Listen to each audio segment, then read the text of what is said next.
Pour les besoins de l'adaptation cinématographique, certains détails ont dû être changés. Cependant, l'histoire qui suit est authentique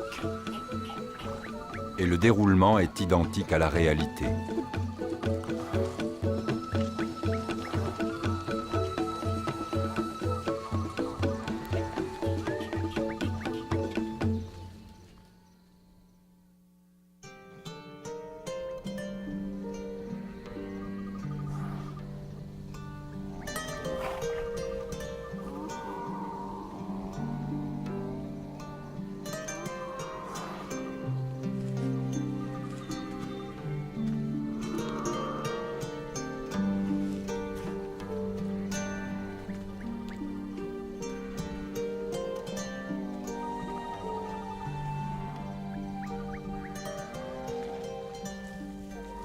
Je fais partie du peuple Fulani, et en accord avec nos coutumes, quand j'étais encore un gamin, j'étais le premier à me lever le matin, car j'étais le plus jeune.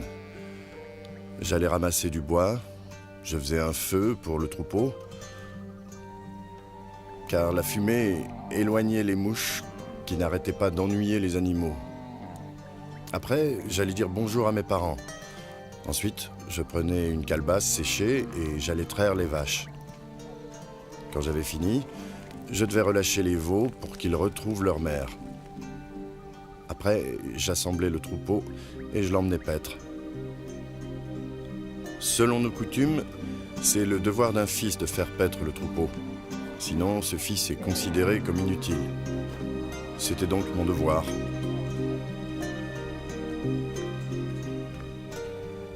Depuis ma plus tendre enfance, j'aimais beaucoup mon père.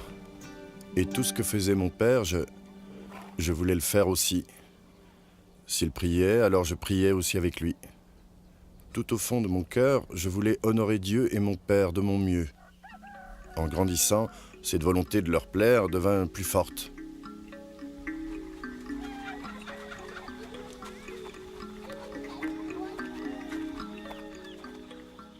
Père, je suis béni d'avoir un père comme toi. Tu m'as donné tout ce qu'un fils peut attendre de son père. Mais j'ai quand même une grande faveur à te demander, si tu as la patience de m'écouter. Dis-moi de quelle faveur il s'agit. Eh bien, est-ce que tu me permets de continuer mes études? J'aimerais aller à l'école coranique pour étudier le Coran. J'y tiens, c'est mon plus grand souhait. J'espère que tu seras d'accord. Tu as autre chose à me demander? Non, père. Bien. Oui, mon fils, je suis tout à fait d'accord. Tu iras étudier à Bochi avec le cheikh Ibrahim. Voilà. Merci, père. Qu'Allah te vienne en aide et que sa paix puisse toujours te guider. Amen, père. Alors, prépare tes affaires. J'y vais, père. Bien. Merci encore. J'y vais tout de suite.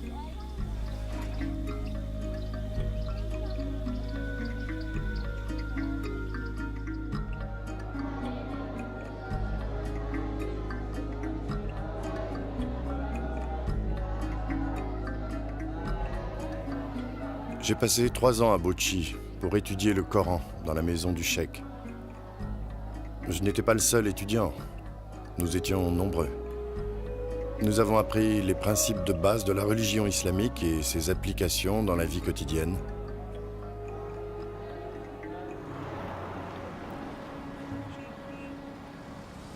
De là, je me suis rendu à Gombe, où j'ai encore passé 2 ans à étudier l'islam. C'est à Gombe que j'ai enfin compris comment on devait interpréter le Coran. Ensuite, 2 ans à Maïdougouri pour continuer. Quand je suis finalement arrivé à Zaria, je lisais et écrivais l'arabe. Je suis resté 1 année à Zaria où j'ai fait des études approfondies sur l'islam. À la fin de mes études à Zaria, j'avais 22 ans. Pour me perfectionner, j'espérais trouver le moyen de me rendre en Arabie Saoudite. Mais c'est à ce moment-là que mon père me demanda de revenir à la maison.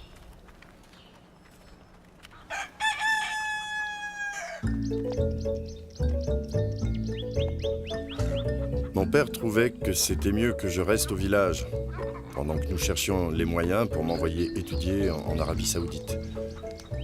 Et il pensait que je devais me marier avant de partir pour un autre pays. C'est pour cette raison qu'il m'avait rappelé à la maison. Je ne pouvais plus voyager, je devais rester au village. J'y ai passé 1 an. Une année pendant laquelle j'ai retrouvé mon travail de gardien de troupeau.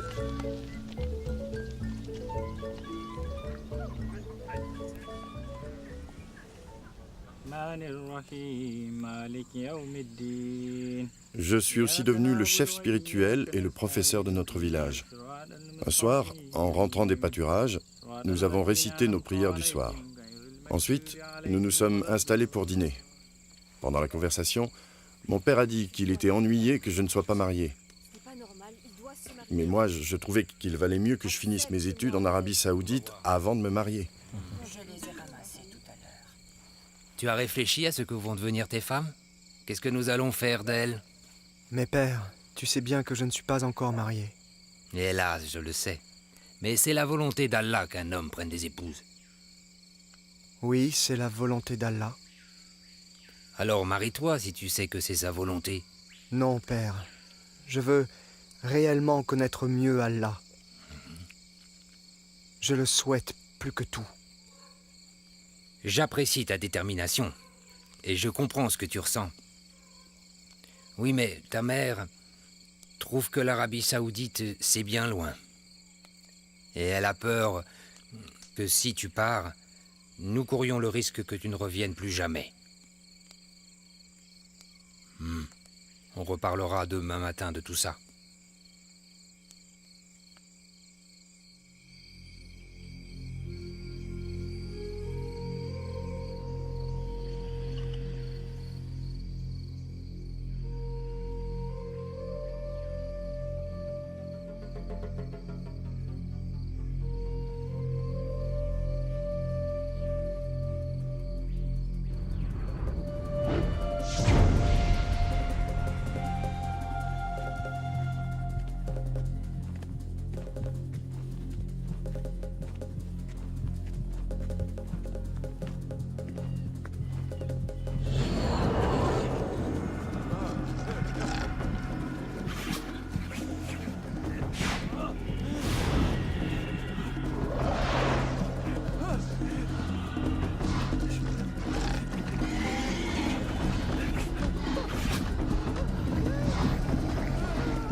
À l'aide! Au secours! Au secours! Après ce rêve, qui m'avait bouleversé, je ne pouvais plus dormir.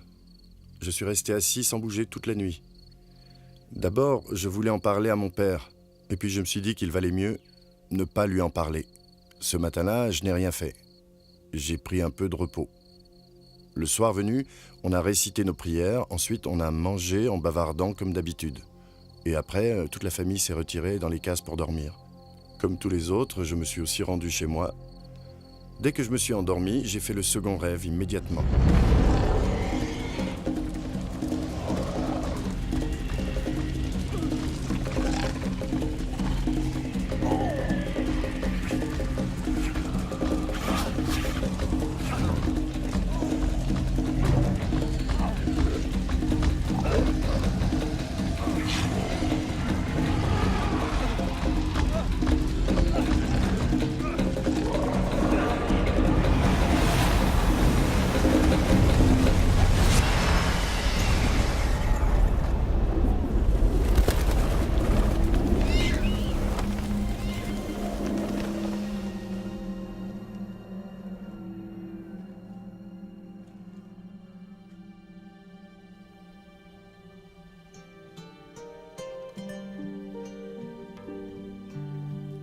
Mon fils, que fais-tu ici?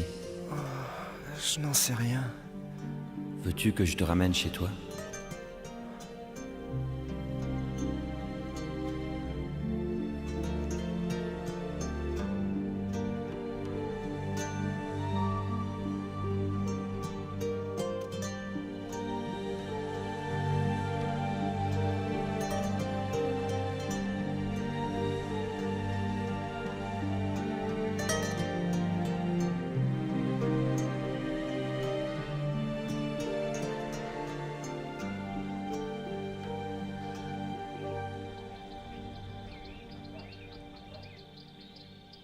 Mon cher fils, je t'aime.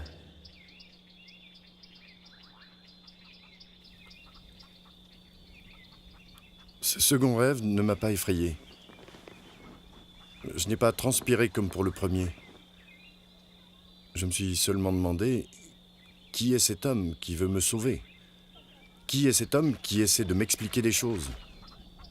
Et immédiatement, je suis sorti de ma case en me disant qu'il fallait que j'en parle à mon père. Je lui ai raconté mon rêve. Sa réaction fut instantanée. On va chez le sorcier. Va te préparer.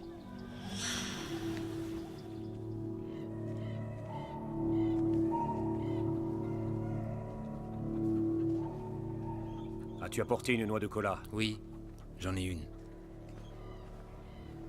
Tiens.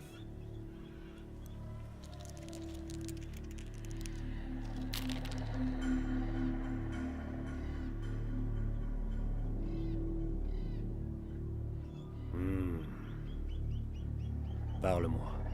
Parle-moi. Parle-moi.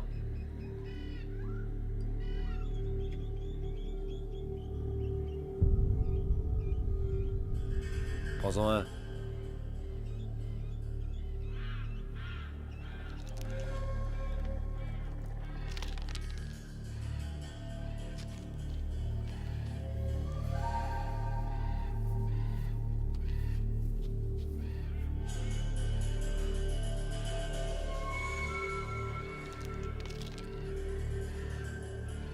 Le père, ton fils est entre les mains de sorcières.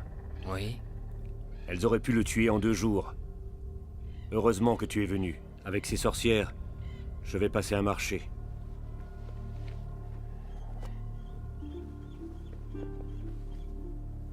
Tu vois ceci? Oui. Passe-le sur sa tête, Oui. avant qu'il aille dormir. Bien. Quant à celui-là, il faut le moudre et l'utiliser comme de l'encens le soir dans sa case. Si Dieu le veut, ce rêve disparaîtra et ne reviendra jamais.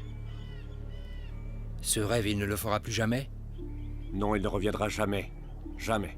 Parfait. C'est fini. Bien. C'est déjà fait? Oui, oui, C'est fait. Merci. ce n'est rien. Je suis très reconnaissant. Au revoir. Merci encore. Yalunda. Yalunda.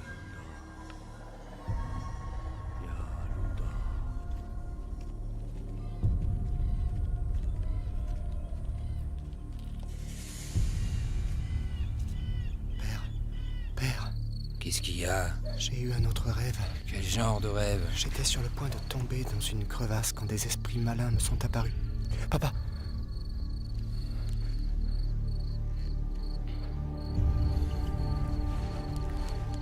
L'un d'entre eux avait des crocs et de longues griffes. Il a dit que si je ne sautais pas dans la crevasse, un lion se trouvant derrière moi me tuerait. À l'instant où j'allais sauter, l'homme en blanc m'est apparu. L'homme en blanc, qui est-ce? Oui, celui qui dans l'autre rêve m'a secouru. Qu'a-t-il fait pour toi? Il m'a demandé si je voulais rentrer à la maison. J'ai dit oui, alors il a demandé si je voulais qu'il m'aide. J'ai encore dit oui, alors il a refermé la crevasse d'un simple geste et m'a ramené. Avant de s'en aller, il m'a dit qu'il m'aimait et il a disparu. Et les esprits malins? Quand ils l'ont vu, ils ont disparu. Va te coucher, t'auras plus de mauvais rêves. Papa, j'ai la frousse. Qu'est-ce que tu dis? Tu peux pas avoir peur d'un rêve? C'est pas seulement un rêve, c'est bien plus que ça. Utilise la magie du sorcier et va vite te coucher. Si les rêves reviennent de nouveau, nous pourrons nous rendre à Sokoto demain matin pour voir un autre sorcier. D'accord? Essaie de te reposer.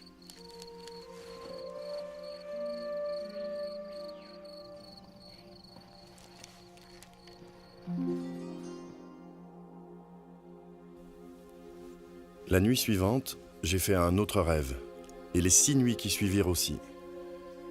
Dans tous ces rêves, l'homme qui portait des tuniques d'un blanc étincelant venait à mon secours et me sauvait chaque fois des mauvais esprits. J'étais en sécurité avec lui. Je sentais qu'il me protégeait. À la fin de chacun des rêves, il répétait toujours la même chose, sans varier. « Je t'aime, mon fils. Je t'aime, mon fils. Je t'aime, mon fils. Je t'aime. » J'ai commencé alors à comprendre que l'homme qui était dans mes rêves était le prophète qui, dans le Coran, est connu sous le nom de prophète Isa, et que les chrétiens appellent Jésus, le Messie. Après cela, j'ai eu le dernier rêve. En fait, c'était le 7e rêve.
Dis-moi, qu'est-ce que tu lis, mon fils? Un livre que je ne comprends pas. Tu as besoin que je t'aide à le comprendre? Oui, si vous voulez.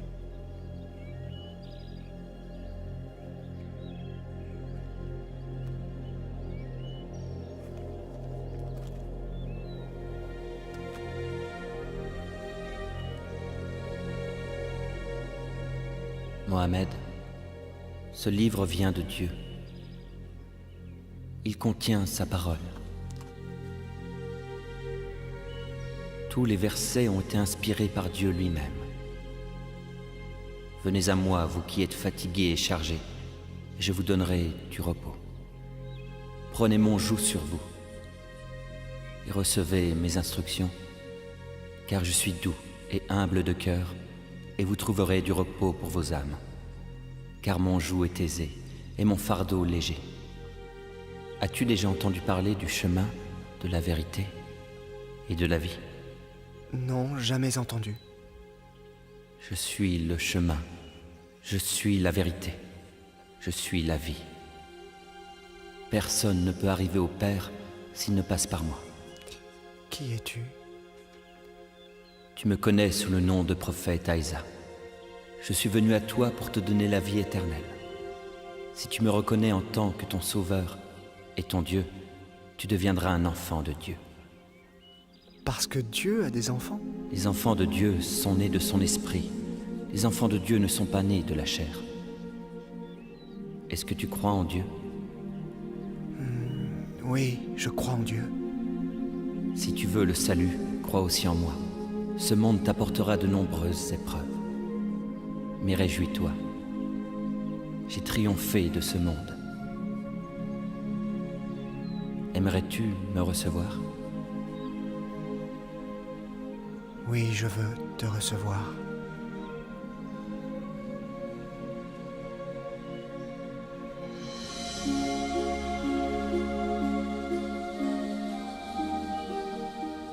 Très tôt ce matin-là, quand je me suis réveillé, j'ai eu l'idée de rendre visite à un chrétien du village voisin qui s'appelait Jonathan.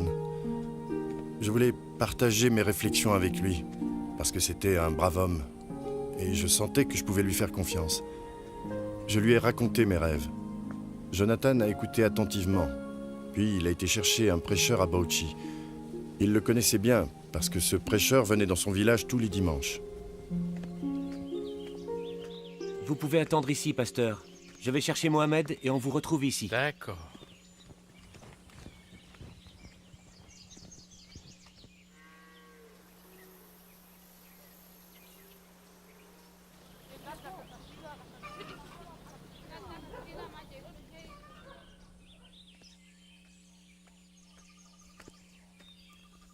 Voilà, Tu es de pasteur. retour? C'est bien.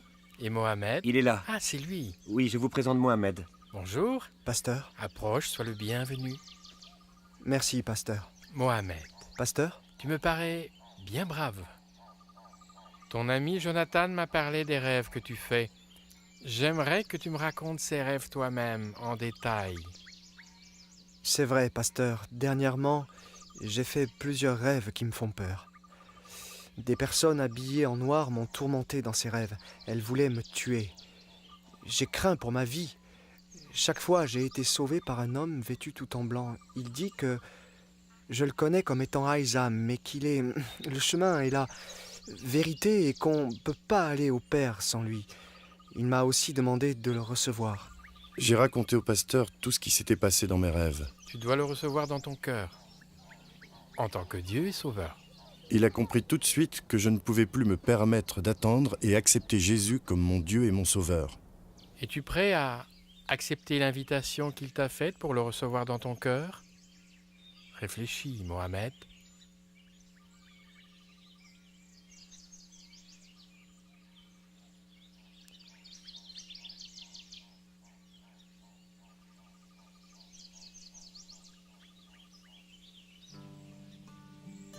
Très bien.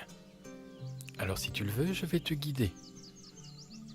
Tu verras que Jésus deviendra source de paix en toi. Répète après moi. Moi, Mohamed, Moi, Mohamed, accepte Jésus accepte Jésus comme Dieu et Sauveur. comme Dieu et Il Sauveur. va me montrer Il m'a fait le dire chemin une et simple la prière vérité. et je me suis repenti de mes péchés. Amen. Amen. J'ai reçu Jésus. Je suis Et il est certain devenu que mon la Sauveur et mon bénédiction Dieu. maintenant est à toi. Dès que j'ai ouvert les yeux, j'ai ressenti une joie et une paix comme jamais auparavant. La paix en Dieu. J'étais heureux et mon cœur plus léger parce que je n'avais plus peur. Mon angoisse avait disparu. Je n'avais plus que joie et paix au fond de mon cœur. Et j'ai senti l'Esprit de Dieu qui me poussait vers mon père et ma mère pour que je leur révèle que j'avais obtenu la grâce de Dieu dans ma vie. Non, mais je dois rêver. Mon fils est devenu un chrétien. Ah! Je ne pourrai jamais l'accepter. Jamais! Mon fils est devenu un infidèle. Je ne resterai pas assis près de lui.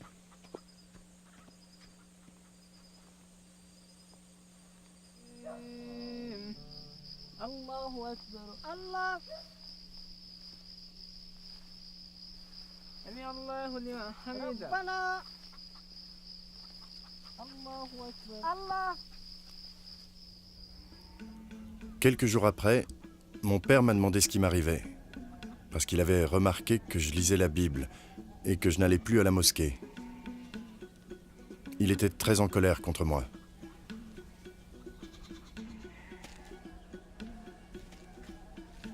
Ce genre de choses n'est jamais arrivé dans notre famille avant aujourd'hui, je te préviens. Je vais faire en sorte que ça ne se reproduise plus.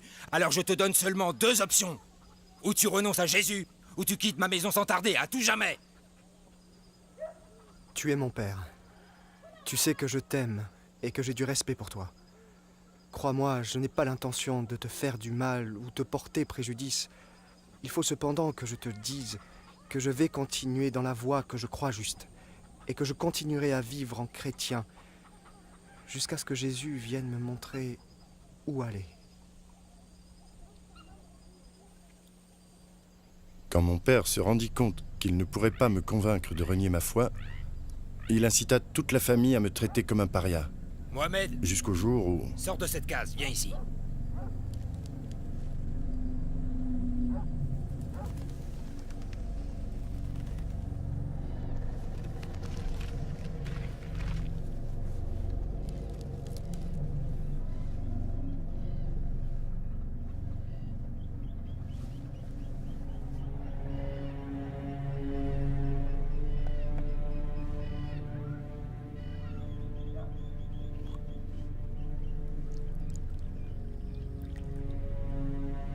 Bois ce liquide.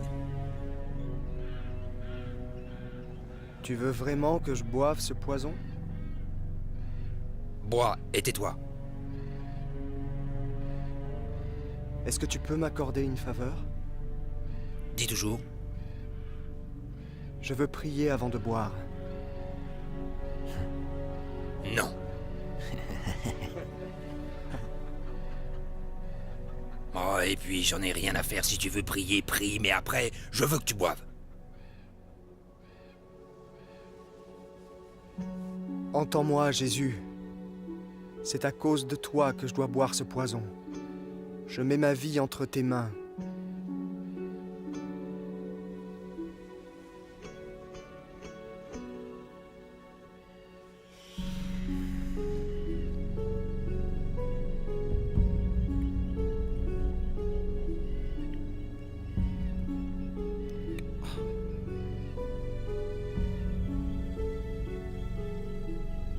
Va t'allonger.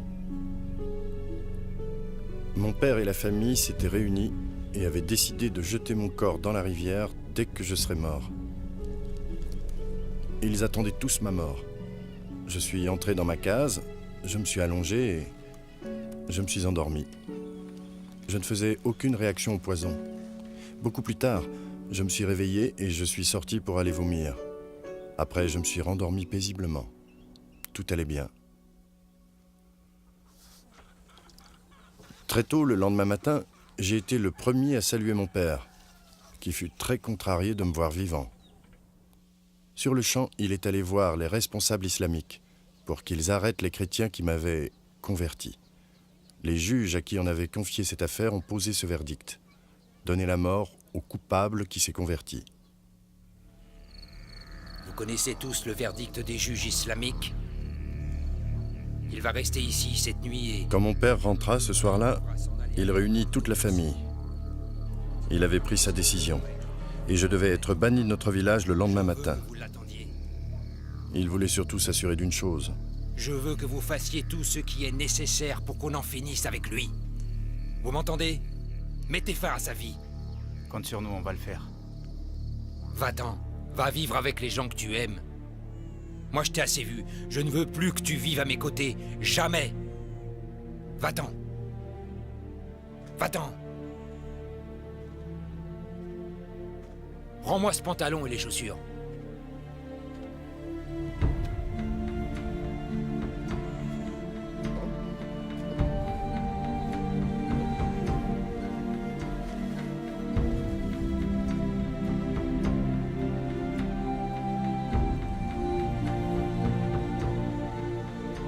Fiche le camp.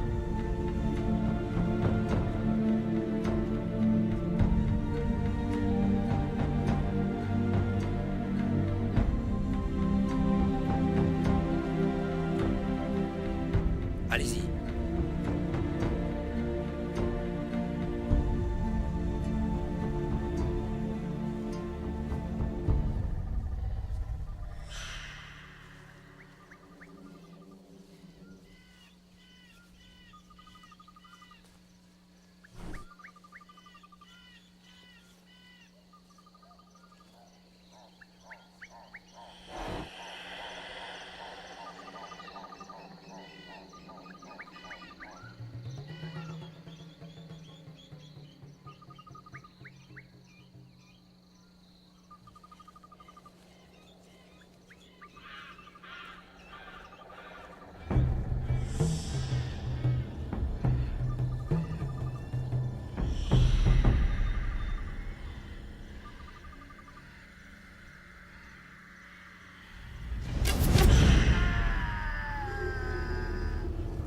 Je me suis écroulé au sol en gémissant.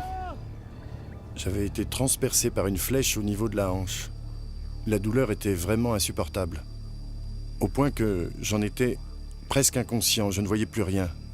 Cependant, mon esprit continuait de fonctionner et me disait qu'il fallait enlever cette flèche. Elle devait être empoisonnée, donc si je l'enlevais pas tout de suite, elle finirait par me tuer. Je savais ce que je devais faire, il me fallait juste le courage. Je ne pouvais pas me relever. J'ai tiré sur la flèche et j'ai réussi à la sortir de ma hanche. Mais à ce moment-là, l'hémorragie a commencé.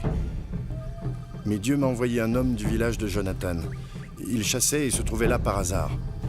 Cet homme connaissait mon histoire. Il savait que j'avais des ennuis avec mon père et toute la famille. Il m'a aidé à me rendre jusqu'à la piste. Il y passait des voitures assez souvent.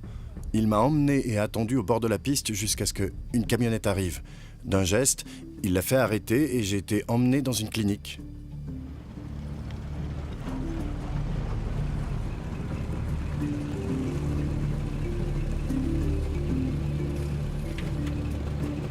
L'arrivée de cette camionnette était providentielle. Encore une fois, Dieu m'avait secouru. La clinique où on m'emmenait avait bonne réputation, mais les soins coûtaient cher. Et ce sont les chrétiens du village de Jonathan qui se sont cotisés pour payer mon intervention chirurgicale. Je suis resté plus d'1 mois en convalescence dans cette clinique. Ensuite, j'ai été accueilli au village de Jonathan où j'ai vécu pendant 18 mois. Mon père a fini par apprendre où je me trouvais. Et il a prévenu la charia. Les juges m'ont condamné à 6 mois de prison.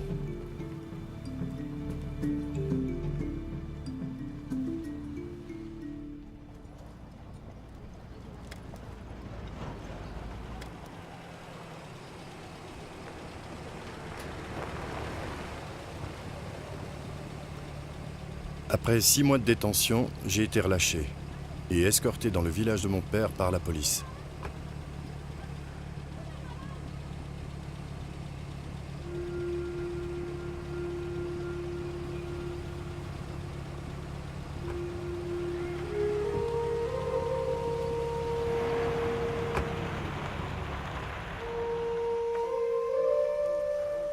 Dès mon retour à la maison, mon père réunit tous nos parents et leur expliqua qu'il fallait que je sois bien traité.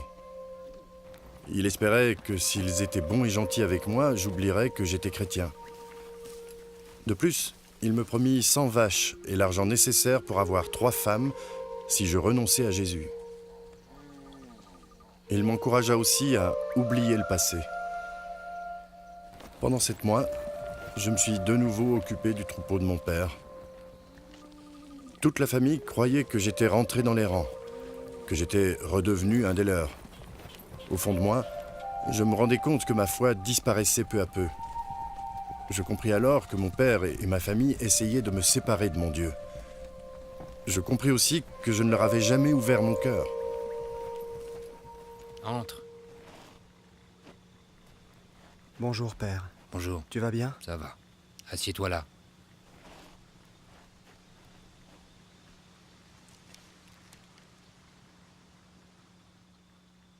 Je voudrais te parler de ta fiancée, mon garçon.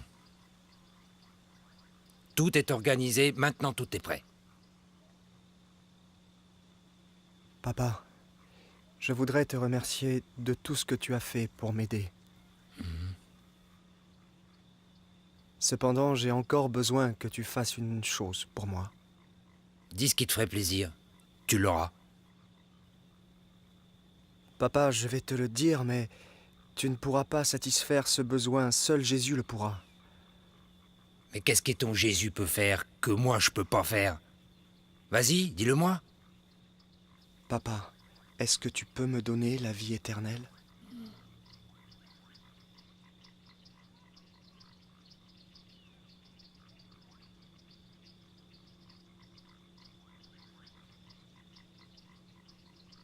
Non. Je peux pas te donner la vie éternelle. Papa, comme tu ne peux pas me donner la vie éternelle, eh bien je reste avec Jésus parce que lui va me la donner.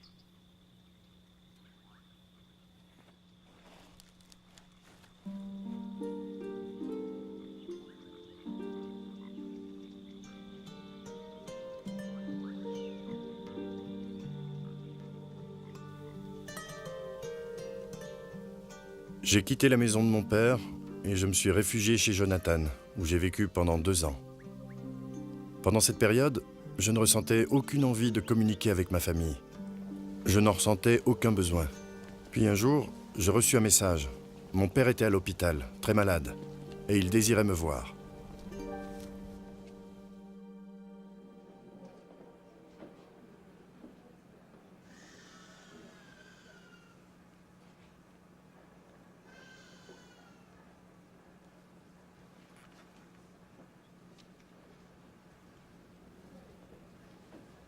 Père, Mon fils. tu voulais que je vienne te voir? Je te demande pardon, mon fils. te pardonner, papa? J'ai bien des torts envers toi. Par ignorance, j'ai mal agi. Et tu ne m'as pas jugé. Papa, sache que je t'ai pardonné depuis longtemps. Que veux-tu dire, mon fils? Je n'ai jamais demandé que tu me pardonnes. Oui, c'est vrai, mais la Bible nous enseigne le pardon. Tu comprends?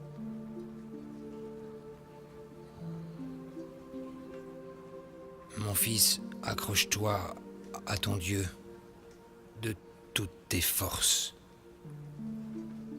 Si tu veux, il peut aussi être le tien, Père. Mon Dieu?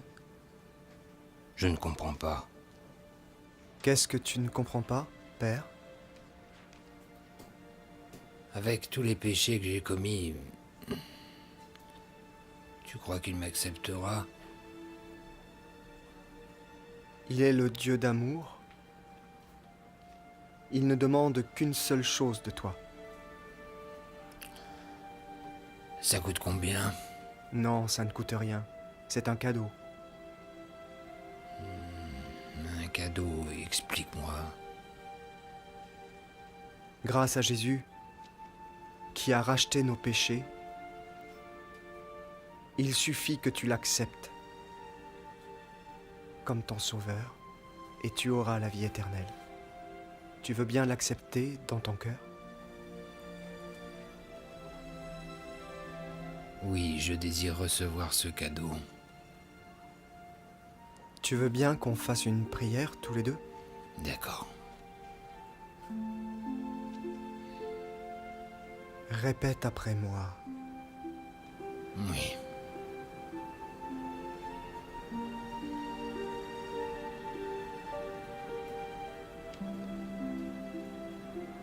Jésus, je viens devant toi. Oui, Jésus, je viens devant toi. Afin que tu pardonnes tous mes péchés, et je veux, Afin que tu pardonnes tous mes péchés, et je veux que tu deviennes mon Seigneur et mon Sauveur. que tu deviennes mon Seigneur et mon Sauveur. Amen. Amen.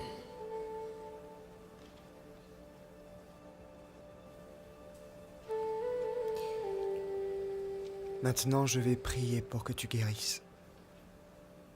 Non, je ne veux pas que tu pries pour ma guérison. Et pourquoi? Je comprends pas. C'est Dieu qui nous guérit ou pas? Mais non, je veux pas être guéri. Je suis prêt à rencontrer celui qui est le Sauveur. Je veux dire Jésus.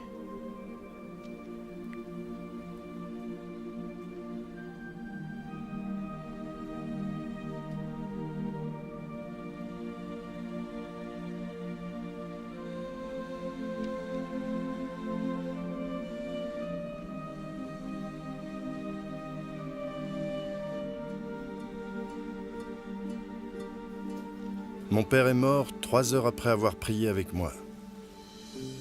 Il s'est éteint dans la paix et dans la joie. Parce qu'il savait où il allait et qui il voulait connaître. L'espoir de rencontrer Jésus le fit passer de vie à trépas sans anxiété. Notre réconciliation effaça toutes les douleurs et les peines que nous avions connues. Dieu les fit disparaître. Et toi, mon ami, où en es-tu? Es-tu prêt à recevoir le pardon de tes péchés? Dieu est un Dieu de réconfort et d'espoir, un Dieu fidèle, un Dieu de justice et de vérité. Dieu est le chemin, la vérité et la vie, et c'est par lui que l'on reçoit la vie éternelle. Prépare-toi à le recevoir dans ton cœur. Laisse-le devenir ton Seigneur et ton Sauveur. Es-tu prêt, mon ami, dès aujourd'hui, à te repentir et à le recevoir comme ton Seigneur et Sauveur? Lui, il est prêt et il t'attend. adresse-toi à lui maintenant. Il prendra soin de tous tes besoins. Il te rendra victorieux dans ta vie.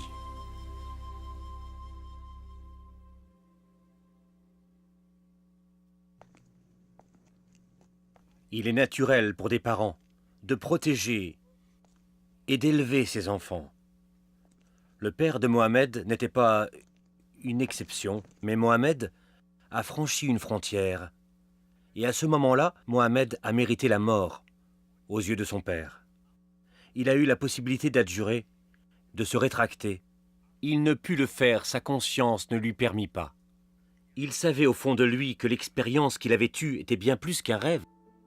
Nous avons eu une vision totalement différente quand nous comparons la relation entre Mohamed et son père et la relation entre Jésus et Dieu. Le père de Mohamed n'hésita pas à décréter que son fils devait mourir pour ses péchés, surtout que selon lui, Mohamed avait commis le péché le plus grave, celui de choisir un autre Dieu, tandis que Dieu le Père avait décrété que Jésus allait mourir pour les péchés de l'humanité. Vous vous demandez peut-être, Jésus avait-il déplu à son Père en quelque façon? Pas du tout. Dans l'évangile de Matthieu chapitre 3, Dieu a parlé de Jésus, en ces termes. « Celui-ci est mon Fils bien-aimé, en qui j'ai mis toute mon affection. » En fait, durant son ministère sur terre, Jésus n'a jamais fait quoi que ce soit pour déplaire à son Père. Jamais, c'est certain. Pourquoi son Père alors? Je parle maintenant de Dieu. A-t-il voulu que son Fils soit crucifié et qu'il meure sur la croix comme un criminel, couvert d'opprobre et de honte? Comment un Père parfait peut-il abandonner son Fils à une mort aussi abominable que celle de la croix? Un Fils bien-aimé qui toute sa vie n'a rien fait de mal? La seule façon de comprendre, c'est de se référer à la mission du Messie. En effet, Jésus n'est pas venu sur terre pour agir selon sa volonté. Il est venu dans le monde pour accomplir la volonté de son Père. Et la volonté de son Père était que son Fils donne sa vie pour racheter les péchés du monde. Dans l'évangile de Jean, chapitre 3, verset 16, la parole de Dieu nous dit que Dieu a tant aimé le monde qu'il a donné son Fils unique, afin que quiconque croit en lui ne périsse pas, mais qu'il ait la vie éternelle. Et verset 17, Dieu en effet n'a pas envoyé son Fils dans le monde pour juger le monde, mais pour que le monde soit sauvé par lui. Dans le premier épître de Jean, chapitre 4, il nous dit que tout est amour, non pas celui que nous avons pour Dieu, mais celui que Dieu a pour nous. Rappelez-vous qu'il a sacrifié son Fils unique pour nous. Mes amis, Dieu nous a montré le chemin qui mène au paradis. Ce chemin ne passe pas nécessairement par nos bonnes actions ou par des gestes héroïques. Il ne passe pas non plus par un rêve ou une vision. Bien plus que nous l'avons vu, Dieu utilise parfois ce moyen pour nous faire entendre son message. Le chemin vers le salut, c'est la foi en Jésus-Christ. Il a dit, en parlant de lui-même, qu'il était le chemin, la vérité et la vie, et que personne n'arriverait à son Père s'il ne passait par lui. Est-ce que vous avez le désir de plaire à Dieu? Voulez-vous l'assurance d'aller au ciel? Si c'est vraiment ce que vous désirez, alors sachez que c'est aussi ce que Dieu veut pour vous. Prions Dieu tous ensemble maintenant, afin de demander pardon de nos péchés à Dieu et la vie éternelle. Dieu de bonté et d'amour, je suis un pécheur. Je ne peux pas avoir le salut, sauf si le Seigneur Jésus accepte de venir dans mon cœur et me pardonne mes péchés. Amen. Si vous avez fait cette prière du fond de votre cœur, alors Dieu vous a pardonné tous vos péchés. Soyez donc les bienvenus au sein de la famille de Dieu.